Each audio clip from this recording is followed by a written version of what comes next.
San Francisco has been a melting pot for a century and a half, since the beginning of the gold rush. More people came from more countries and more continents into one city at one time than had ever happened. The city's traditions run deep.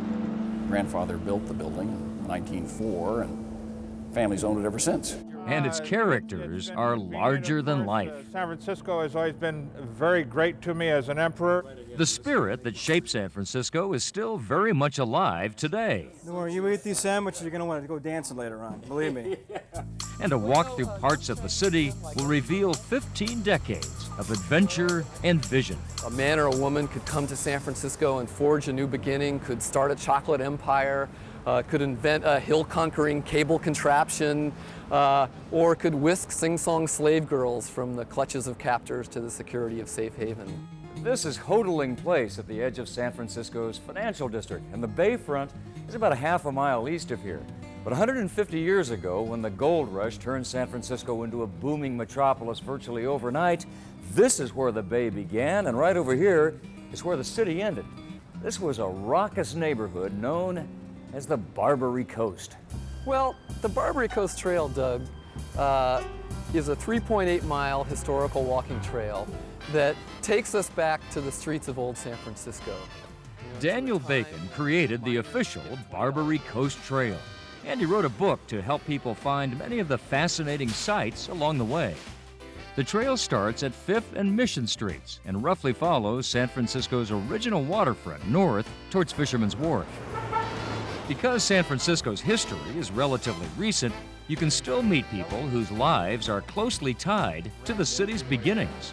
This is an early one. This is a James Flood's great-grandfather didn't have any luck in the gold rush, but he eventually became one of the 4 silver kings who struck it rich in the Comstock lode. The height of the Comstock was over $1 million a day was being taken out of the mine.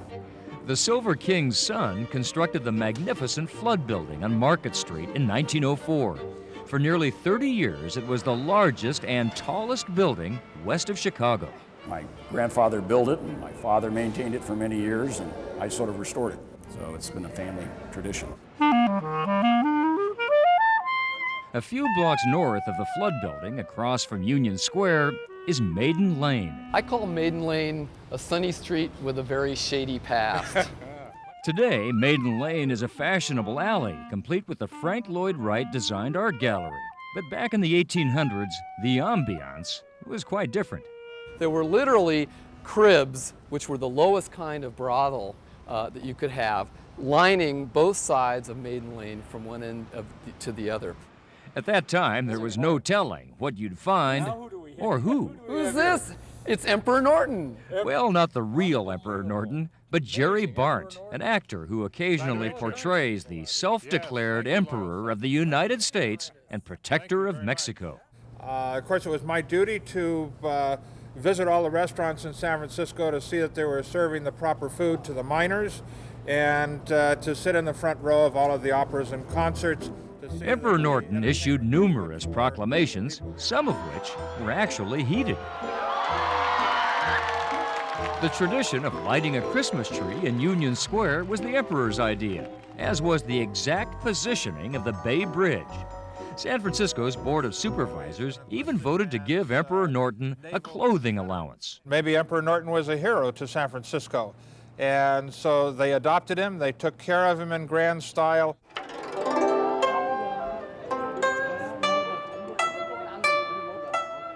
The Barbary Coast Trail continues through Chinatown.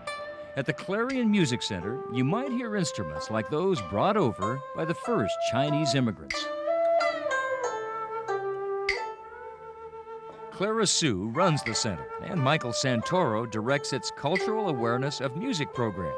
Clara's children, Lawrence and Julia, also help out. It doesn't matter where we live and what our condition of life is. We all need music. Clarion honors the diversity that fueled this city, with an incredible collection of musical instruments from around the world. From an Australian didgeridoo to a snake charmer from Pakistan to a German Alpenhorn.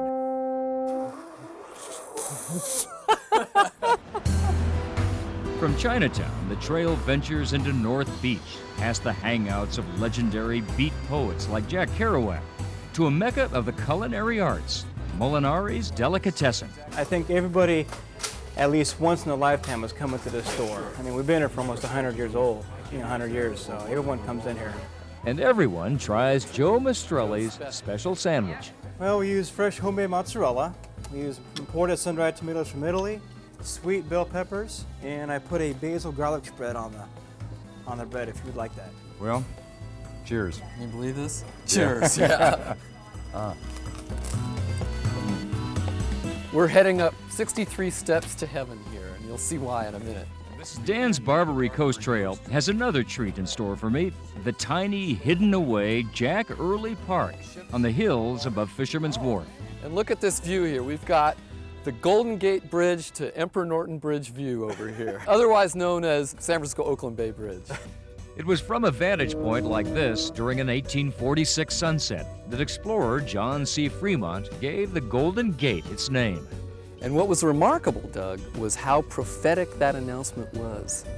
Because 2 years later, the words gold and San Francisco and California would bring determined adventurers from around the world through that windswept strait here into San Francisco, the gateway to the gold rush.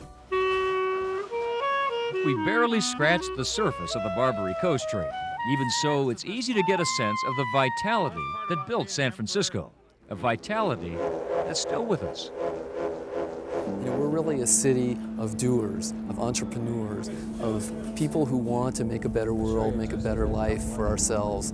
And I think looking from this spot, you have to admit, we've done a pretty good job.